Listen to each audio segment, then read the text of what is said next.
Oh, oh, oh, mm, mm, mm, oh, Okay. oh. Yes. You know, Yes, and we are I know. I'm like, are we tuned into the right station is what the community is saying right now. But yes, you are tuned into the right station. We are back for another awesome edition of the Shut Up Show, and I'm Bernie Shung, your host. Um, I'm having kind of a bad hair day, but it actually ended up being a good hair day because after trying to do all this stuff to it, I eventually just ended up doing a little bit of this, and here we go. So those of you who've been following along for a few weeks and actually months now, you know that I'm in this in-between stage with growing my hair out. And I just told our guest before we hit record that I was having a bad day, and I'm like, oh, wait a second, it actually is working out. So sometimes you never know, things do work out for the best. But talk about braving through fear of having bad hair for our show today. That is the end of the conversation about my hair. We're going to actually feature my awesome and amazing guest today.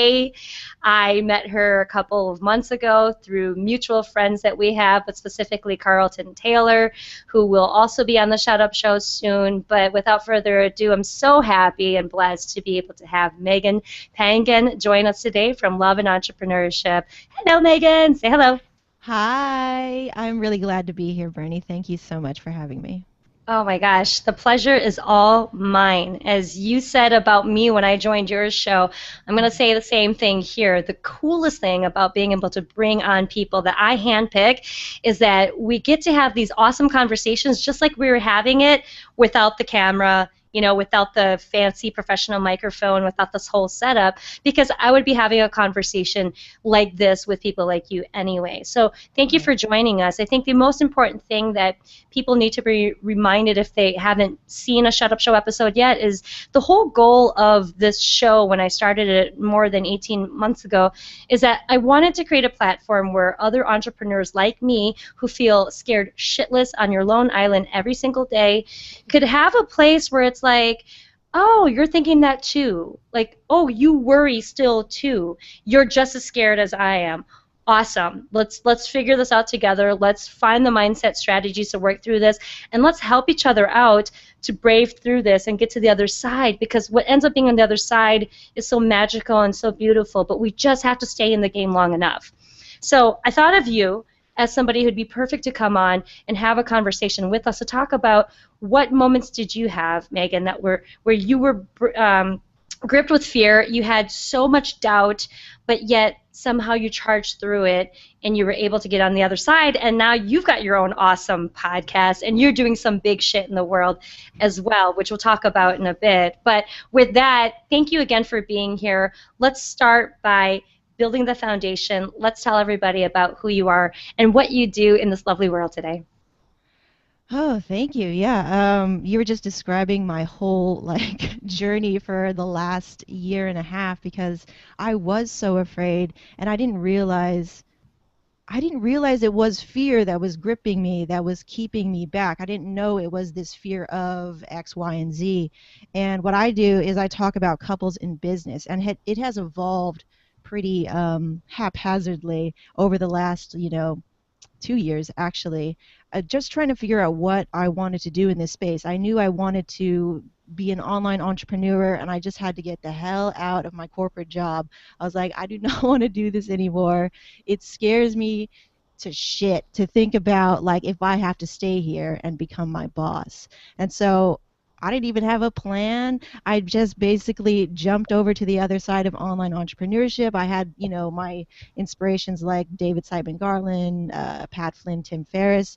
And I was like, let's do it, whatever. But I didn't know that it was fear that was holding me back from actually figuring out who I was, who I wanted to be in the space until now. And it's kind of crazy that you asked me to be on the show now because now I finally figured out, oh, there are other people who are struggling with that thing. They didn't know quite what it was, just like me. But there was a weird thing that just kind of kept me going. And what kind of kept me going was blogging about this stuff, about being a couple in business, just makes me a freaking better human being.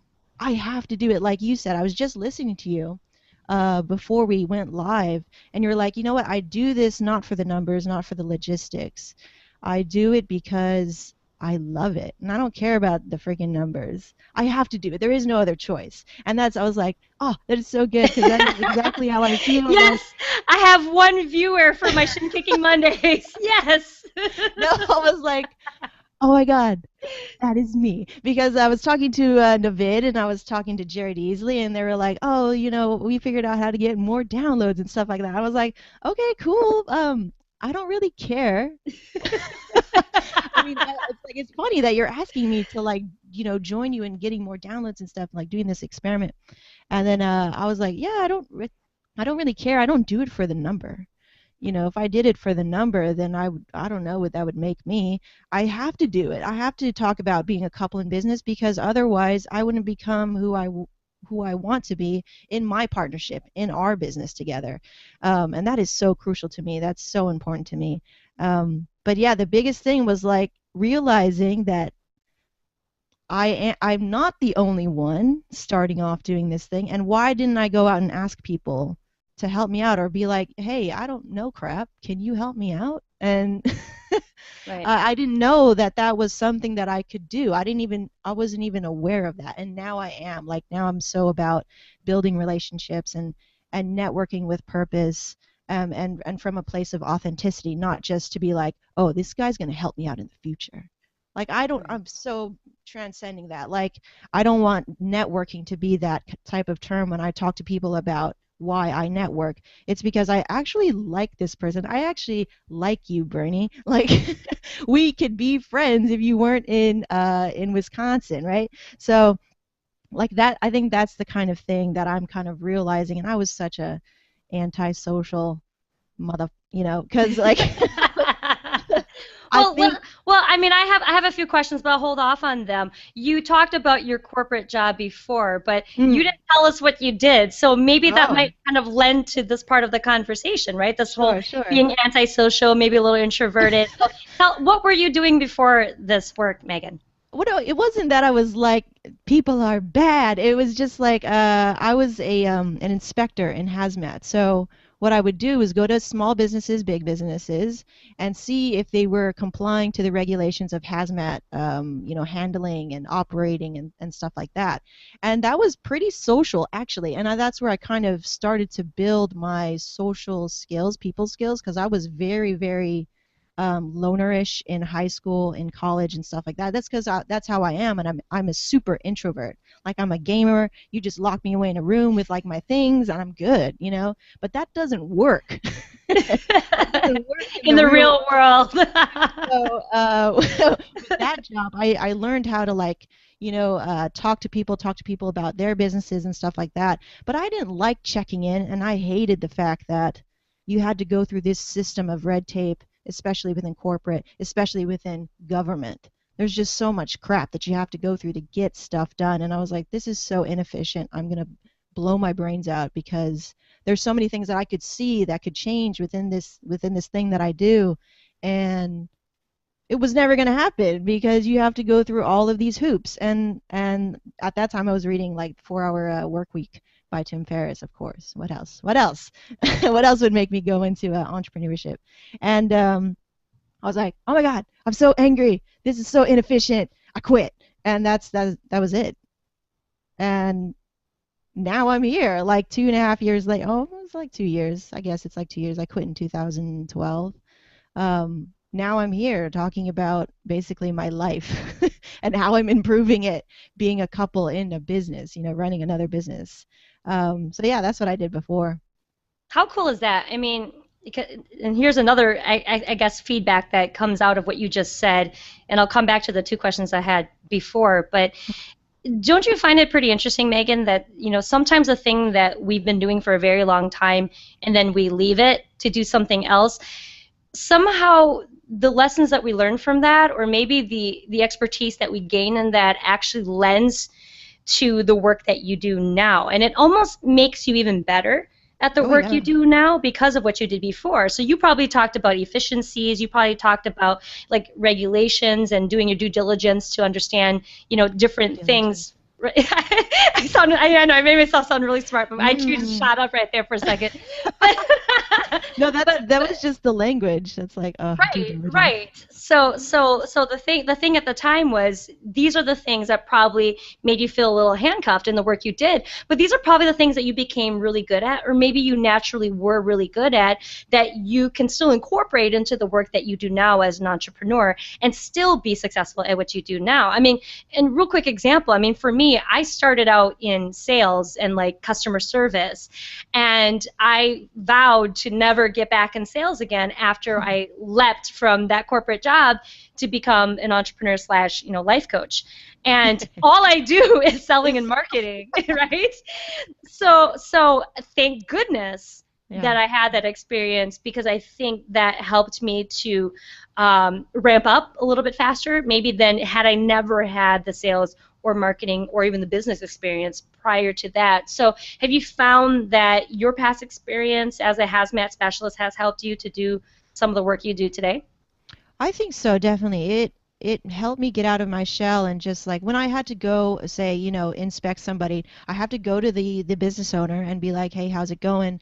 What you doing? Where's your compliance? Where's this? Where's that?" And you can't just say that robotically. Like I mean, to be Right. personable. And pretty soon, by the time I left, actually physically going out and inspecting people, because I was doing other things too, after that. By the time I left, I was known throughout the different small business owners as, oh, Megan, yeah, she's cool because she shoots the shit with me. And she, like, asks me how's my business and goes, she cares about me. And I was like, yeah, I mean, I want to make it exciting for myself too. Like, I got to be there. I got to drive out. Shoot, I'm bored as hell. Like, let's shoot the shit. Let's talk a little bit. Let's build a relationship, right? And so that definitely helped me, kind of like just give me a hint of what was going to come later on. I didn't know that. I actually reverted back. I didn't, when I first started out, like I told you, for a couple, for like a year and a half, whatever, I was very like, I didn't want to reach out. But then I made that realization like, oh, that's not how it works. You need to be, this thing that can attract good. You need to be, network, you need to be friendly, you need to socialize and stuff like that. You need to come out of your shell and just be more of yourself. And that's what I was already doing that, in the hazmat world and when I was inspecting people. And that really worked. People really liked that. And it made me a better person too because I could talk and be myself and do my job well and build relationships at the same time. So yeah, definitely. And I definitely don't regret my time there. I've made some very long lasting, great friendships while I was there. I couldn't do that as my work. It's this right now. It's having this conversation with you that is the work that gives me purpose and that makes me like wake up hella early and be super okay with that because the day is going to be awesome because of Yeah. moments like this, you know what I mean? So, I love it. And you're one of the first handful of people that I've met in the past 6 years that I've been doing the coaching and the entrepreneuring, that actually talks about being a couple in entrepreneurship, which I think is totally cool and unique. So, share with us here, what's the genesis for Love and Entrepreneurship? so, the very first time I quit my job, or when I quit my job, the very first time, I was telling my husband about it, and we're not technically married, but for all intents and purposes, I call him husband, and because that's what I want. I want a husband, so I say husband. So, side note, I was telling him that, and he's like, yeah, you know what, you could quit your job if you're really unhappy, and it was affecting our relationship because I was unhappy with my job. I would bring all that negative shit home, and just like everywhere, and I would be ice. And it was definitely affecting who I was. And if I couldn't be who I was, then we're not going to have a happy relationship. So he saw that and he said, okay, you know what, I can support us with our wedding photography business while you figure it out. At the time, we didn't realize the weight of that statement because it put a lot of pressure on him to be like, okay, I'm the sole earner for this partnership until you figure it out, which is when. I don't know, right? And I'm like, I don't know. I'm figuring it out. Like it's so hard to have that this time frame where you're not pulling in money like you used to contribute into the relationship. And for the longest time we weren't saying that to each other and it was so heartbreaking. And all the while we were slowly crumbling, and that was breaking my heart a little bit because I knew that this was the man I wanted to marry. That was it. I'm very commitment minded, and when I'm in it, I'm in it. So that scared me a little bit because I didn't know how to come back from that. And the biggest reason why I didn't know was because I had a lot of ego and a lot of pride, and so did he. And when we finally, it was a process. It was a process of just letting that go and having conversations over and over and again and truly saying what we meant. Because we could say, yeah, I'm fine, or yeah, I support you, or yeah, I'm okay, but underneath it all, we still were afraid to say what we really wanted to say because of assumptions, because of fear. And a big reason, a big hump that we got over, which was last year, was my husband would say, I never felt okay to tell you my side of things because I was afraid you were going to leave me. And that broke my heart because that meant that I had set up an atmosphere or a relationship that wasn't safe. So it was my way or the highway. Like, what am I? A tyrant? A boss? No, I want to be a leader for us in the same way that I want him to be a leader for us so that we can lead and follow, as we need to, as a team, as a couple. And we just had to like get over ourselves, again and again and again and again in all these little things like finance, communication, being intimate, being when it's go time, when it's, this and that. And there's so many components to being a couple, and then being a couple in a business, running a business, and then being a couple in a business, and then you start your own thing, which is nothing. And so there's again that thing where we're like, he's established, he's got it down, he has a time for dollars business. You know what the product is. Mine is like, I talk about love and shit. What the, he's like, how are you gonna make money from that? I was like, I don't know, but I'm gonna figure it out. When we didn't even have that conversation, I was so afraid to be like, I don't know, I'm gonna figure it out. Trust me, I was afraid to say that too. But now we're so far from that now, which is amazing, which is why I'm so happy, because now he acknowledges what I do and actually says, hey, your business is different. He actually says your business. That he didn't say that before. And I was like, oh. It's real now. It's real now. And it's not that I needed his validation. It was the fact that he was on board now, which just gave me even more fuel, I guess.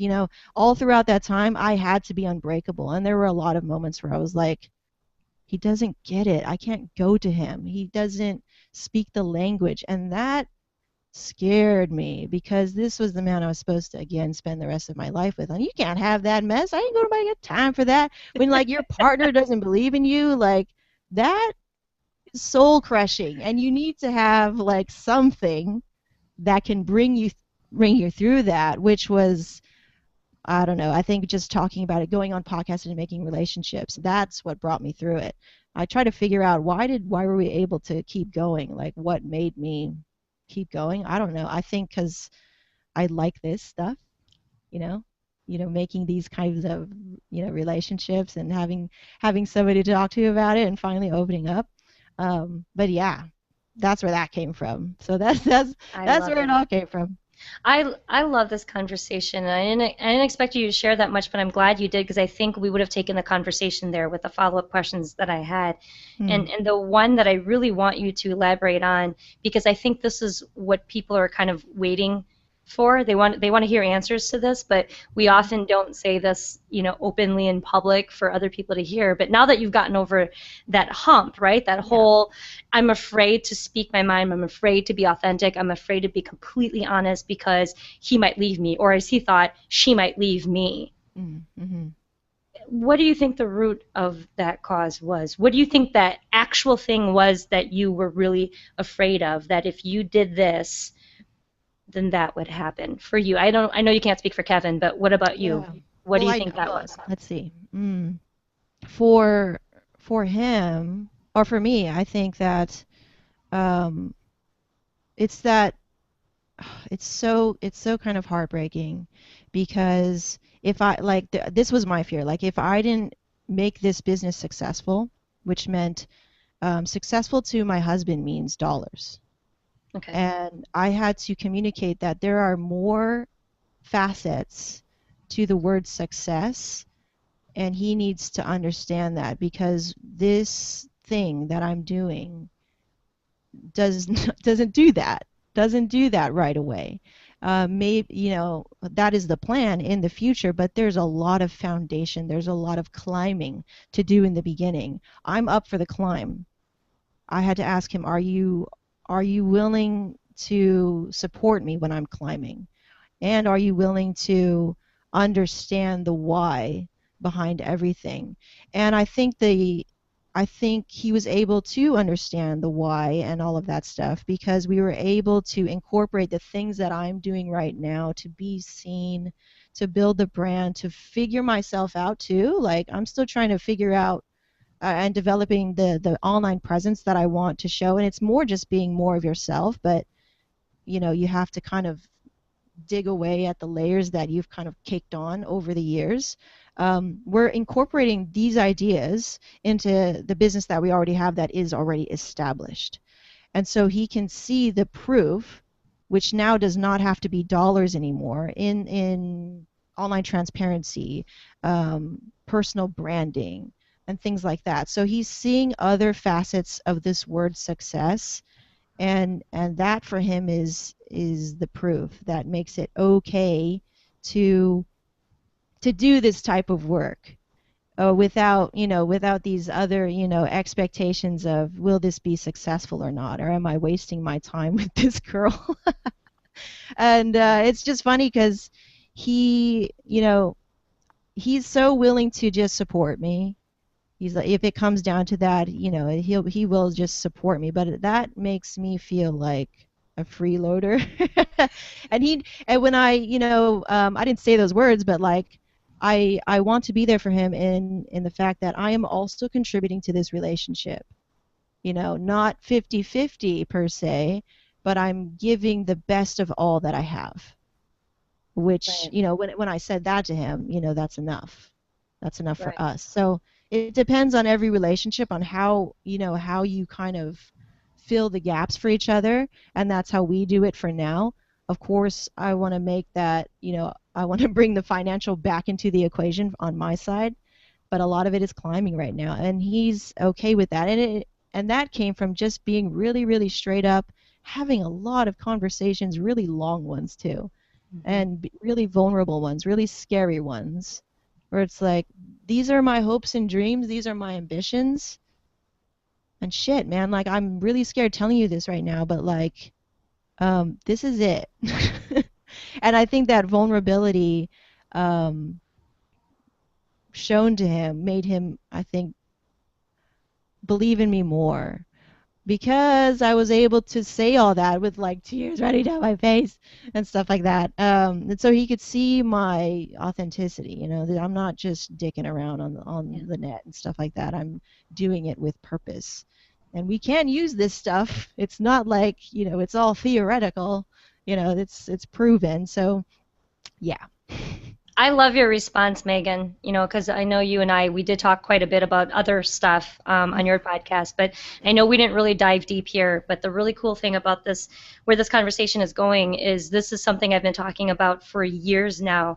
I'm not in a relationship, as you know, but for me, the relationship was my family. Right. So my family seeing me be the successful, corporate sales girl who was very independent, very self-sufficient, always lived away, always did her own thing. They didn't really know what I was doing in my life. And then to see within the past few years me downsizing 8 times, right? And moving every single time, selling things, getting rid of things, throwing things away, removing things, not having the same circle of friends anymore, moving completely out of the city that I grew up in, for 20 years to go somewhere else and to do something else. And as I saw all of these changes, I won't say who, but there were many of them in my family who worried, and like you said with the relationship, I mean, with the conversations you had with Kevin, it was always cryptic though, right? We never Mhm. really said what we wanted to say. We kind of said it either backhandedly or passive aggressively or just under our breath, right? Yeah. And so like you and Kevin, when my family and I got to this place where we actually had the real conversations we wanted had, then we finally understood both sides of the spectrum. For me, it was like you said, no, I'm not dicking around. This computer stuff, this internet stuff, this phone stuff, this me being in the house all day stuff is the way I work, but I am working. Right. And the other side of it, they just wanted to make sure that I was serious and that I wasn't, first of all, that I wasn't depressed, that I wasn't suicidal, right? That right? I mean, it's Mm. weird, but they thought I was, or and that I was completely serious about what I was doing, and it wasn't just a fad or a phase that I was going through. And after 6+ years, it took pretty much that long for them to go, oh, she's serious. Like Wow. this is for real, you know? 6 years. Wow. Yeah, yeah. I mean, because honestly, it wasn't until literally less than 12 months ago that pretty much all of my family members were finally on board, where they were kind of like, oh, I'm not going to tell you to go look for a job anymore. You know, or oh, I'm not going to Yeah. tell other people that I don't know what you do because I'm uncomfortable to have that conversation. And you know, and last year was about year 6. You know, I'm in about 6.5 years now, and I'm like, thank God it's about time, you know. But my whole point in sharing this with you is I'm led to believe, Megan, that this happens more often than not with us, you know, entrepreneurs or people who have unconventional type of jobs or roles.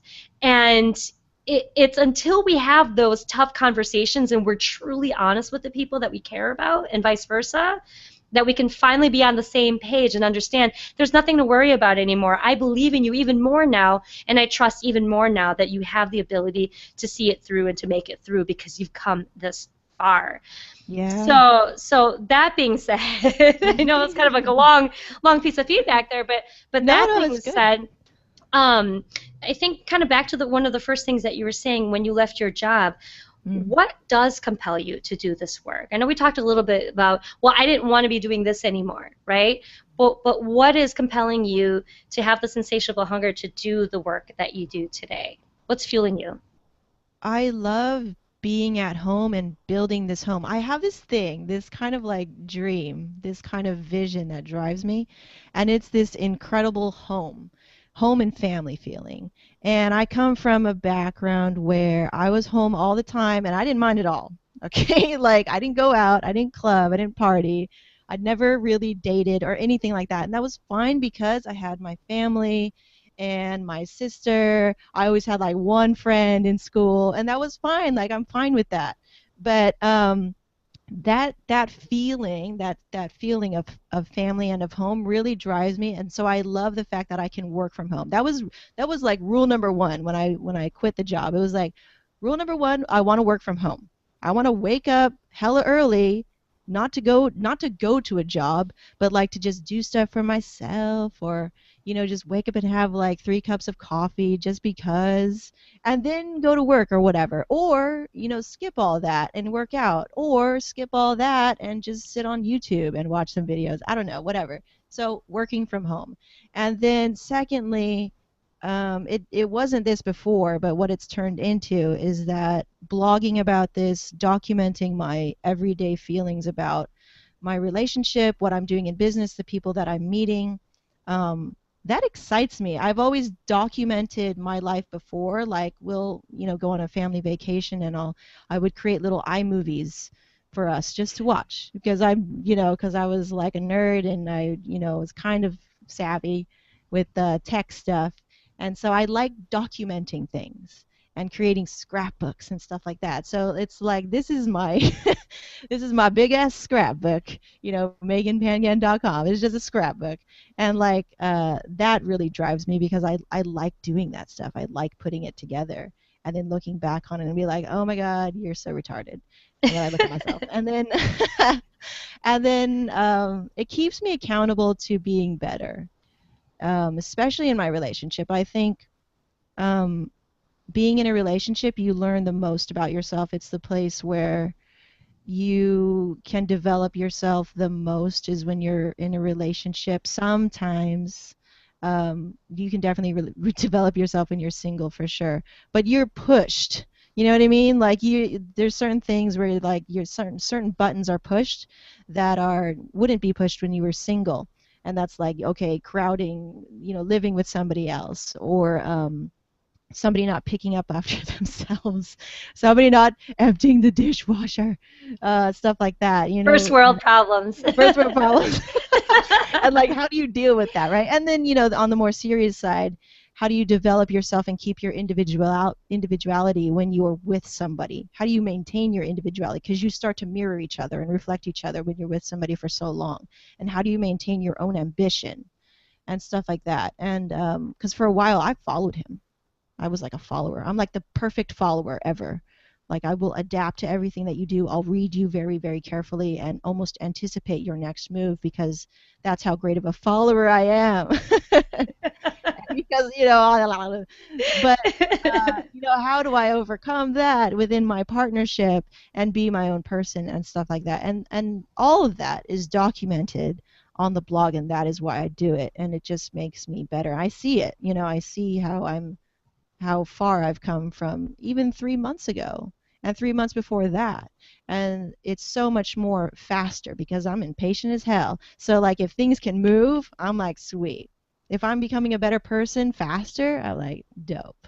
I I like love it. I love it that you ended your statement with, if you could become a better person faster, because when I left my corporate sales job, I didn't say it at the time, but I find myself saying a lot now, but mm, I didn't like who I was in my sales job, right? I didn't. I really didn't. And I blamed the job, I blamed the managers, I blamed everything else, but the reality was it wasn't for me. It might be for somebody else, but it wasn't for me. I didn't like who I was.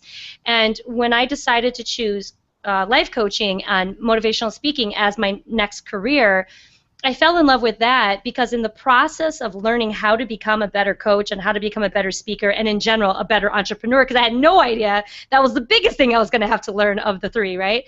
I became a better person in the process, and I have fallen in love with becoming a better person. And like you, what fuels me every single day to do this work, as you heard me say on my Shin Kicking Mondays episode, is I can't not do this. Like it's in me. I'm fueled by it. I wake up with it telling me it's time to get to work, Bernie. It's time to write. It's time to help. It's time to do whatever it is that has to do with my business, which is typically helping people, to break through fear. And so I totally get what you're saying. I totally get what you're saying, that I might not have the best plan right now to monetize, right? Let's say if we're talking a podcast, or I might not have the best program put together where I can make smart passive income yet, right? Or whatever other thing is that we're waiting to do to reach that next milestone of success. But Megan, I like what you said before about the conversation you had with Kevin, where you said we needed to have a discussion about redefining what success means to us as a couple. Because the moment you guys decided, here's the new definition of what success means, you guys were both on the same page with that definition, and then there were no more assumptions to be made about what it means to contribute, or what it means to be the successful one in the relationship, or like you said, I'm putting in 50-50. 50-50 of what? There's no 50-50. It doesn't have to be a dollar amount. It can be, right? It can be, but we're also talking about emotional, mental, intellectual, physical, right? Spiritual, all the other elements too, not just financial. So that being said, I don't really have a question to follow up on that. I mean, I do have one more question before we wrap up, but I guess the most important thing for me to understand is, what is the greatest lesson that you have learned so far? I know you said you've been at this about 2 years now, and within the last 3 months, things have been really moving along. You've been learning quite a bit. You've been transforming a lot from the inside out. What would you say the biggest and best lesson is that you've learned in the 2 years that you've been an entrepreneur, Megan? Oh man, there's too many. um, Lord. I think the biggest lesson for me was there's never a degree to where I can be my most vulnerable and have that be something to shy away from. So, to put in other words, like, the more that I am myself in the space of entrepreneurship and meeting people, because meeting people and networking and stuff like that is very, very tied into, how successful successful your business is going to be, because um, like I was afraid, I think, of being myself and uncovering and finding out who I really was, because there was a lot of crap that it kind of, like I said, caked on to me, that I had learned throughout corporate, throughout past relationships, from being really antisocial for a while. And there's all these things that kind of just were bogging down on me. And I feel like this year is a lot of like shedding those layers and recovering again. It's not somebody that I'm becoming, it's more just uncovering.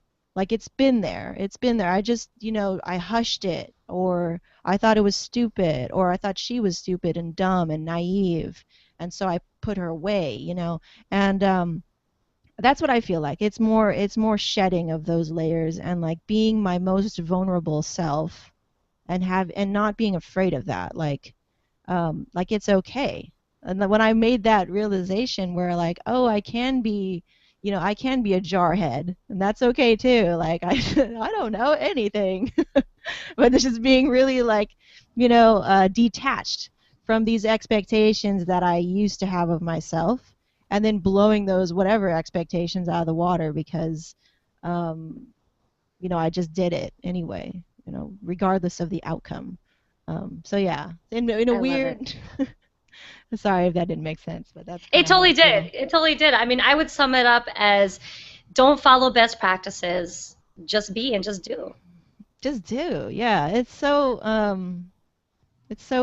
funny how simple it is, right? You It like make is. it really complicated in your head, and you get really bogged down with a lot of the expectations and self-beliefs, self-limiting beliefs that you have about yourself, and then just let it go. Yeah. Like, sure, let that stuff come in, because you kind of have to validate all of your emotions. Fear is a very valid emotion. You should feel it. You should feel it right down to your core, and then just be like, well, keep going anyway. Well, speaking of fear, we've gotten to Mm, the magic question of the hour.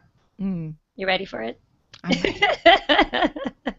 Okay, so speaking of fear, what are you afraid of right now? Mm.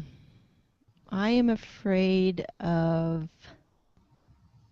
not listening to myself, because I'm so in the habit of listening to others. Like I said, I'm the best follower ever. Like it's new to me to be leading, to be in a position of leadership. And when I held my first event like 2 weeks ago or whatever, like that was so surreal.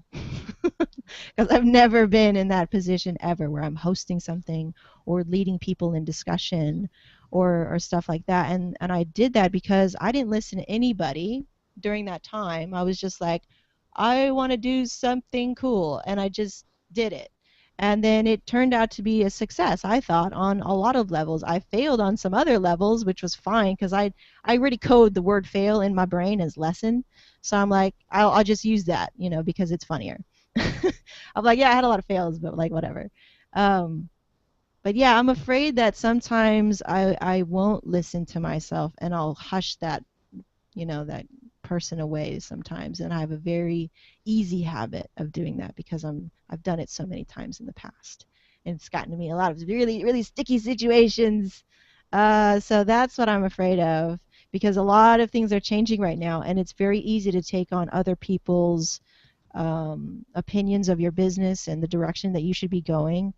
And even people like my husband or really really close friends, they have a lot of opinions. I mean, and I have to realize that that's all they are, and that running this business, running my life, has to come intrinsically, has to come from my own heart. And that's hard sometimes, because there's a lot of noise. There's a lot of noise in the air, and they're all sometimes really valid, noises. The noise of your husband, or the noise of your life partner or whatever. And you want to be considerate, but still move from a place, from your heart, from your own motivations, I guess. So yeah, I'm afraid of that sometimes. That's awesome. And it's so interesting because you talk about how you've been afraid for so long to kind of like let your authenticity come out, and that you've followed people for some time, but you've been one of the most vulnerable people I've ever had on the show, by the way. And I've talked to more than 100 people, so Yay! The most vulnerable award goes to me. I said one of the most. Okay, I one had of those. okay, Good. I had James Altucher on the show, and Oh, nobody can James is top James good. I Altucher. know. He's so funny though. Okay. He's So so anyway, funny when he's vulnerable. He just rags on himself. I'm like, oh I man. think we need a whole new word for vulnerable for James. I I mean, know. I because think there's like yeah, we just need you just have to say he just did a James Altucher, and we all know what yeah. that means. Oh But yeah, there you anyway, go.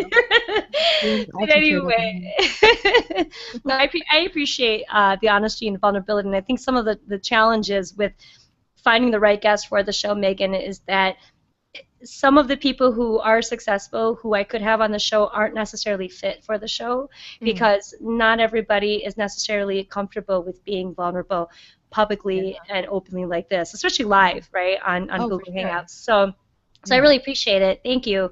Yeah. I think it really means a lot to those who are watching because of this. I think we have the tendency to want to model after people who we want to be like, but Mhm. if the gap is too great, right? If we feel like this person's on a pedestal and there's no way we can reach that, then I think that role modelship can only go so far. But to have a role model like you, someone who is in the trenches right now, who's still scared right now, who just admitted her fears right now, and she's working through it, and you're here working through it with us, I think it makes it that much more resonating and relevant for people who can go, okay, I see that she's going through that. I respect her even more, and you know what? Now I feel like I have the ability to get through that crap even more. Oh, that's great. So thank you for that, and I know that that's the reason why I continue to do this show and why I continue to do the work I do for these people because of that very thing I just said. Most Um, definitely. so most important thing before we let you go today is please share with us what you are working on right now and how everybody can find you and your awesome work. Okay, right now I'm just creating a lot of videos about being a couple in business. I like that, creating a lot of videos. You can find that over at meganpangan .com. I also have a YouTube channel which I'm slowly building up viewership and stuff like that. What's coming later on this year, and I'm holding myself accountable because I haven't really like announced it or anything, but there will be a live event for couples in business later on this year. Okay, Woohoo! so So now I got to now do it's it. real. Now I got to do it because I was like, I don't know. Now it's gonna um, happen. yeah, for couples in business, as so later on this year. I haven't Okay. decided a date or anything. So just stay Um, tuned at your website for that then. yeah, and you can find me at meganpangan.com. So, Bernie, thank you so much for having me. I think what you're doing is amazing. Your message really touches me. I love listening to you. It always just like hits me inside. Even the hyena cackle laugh that I do I don't when I'm really by get myself. that. Okay, Mm, I do. I don't really get that. Yeah, I do. Believe me. Now you're gonna listen for it every time you No, watch yeah, me. well, yeah, you point out to me. I'm like, where is it? Where is the hyena cackle? No, but I absolutely appreciate you too. So thank you for saying that. And again, we have to thank Carlton Taylor for that. He is so awesome at Yep. going, you know what, you two need to connect. Is exactly what he said. And I completely get why. Because even though, we do something slightly different, it's all the same at the core of the matter. And that is we want to help other people who are going through some of the same struggles that we are. And we happen to be entrepreneurs and we happen to be podcasters and we happen to be people who love helping other people. And I think that the more and more we realize that there are so many of us out there, we won't feel so alone on our lone island, right? Yes. So thank you again for joining the Shut Up Show. We're so excited to have you. And again, guys, go check her out. She's awesome. I've been on her podcast, but she's had a bunch of other awesome people on there. Again, that's meganpangan.com. That's meganpangan.com. So Thank you. check you guys out next week. Peace. Thank you. Peace out.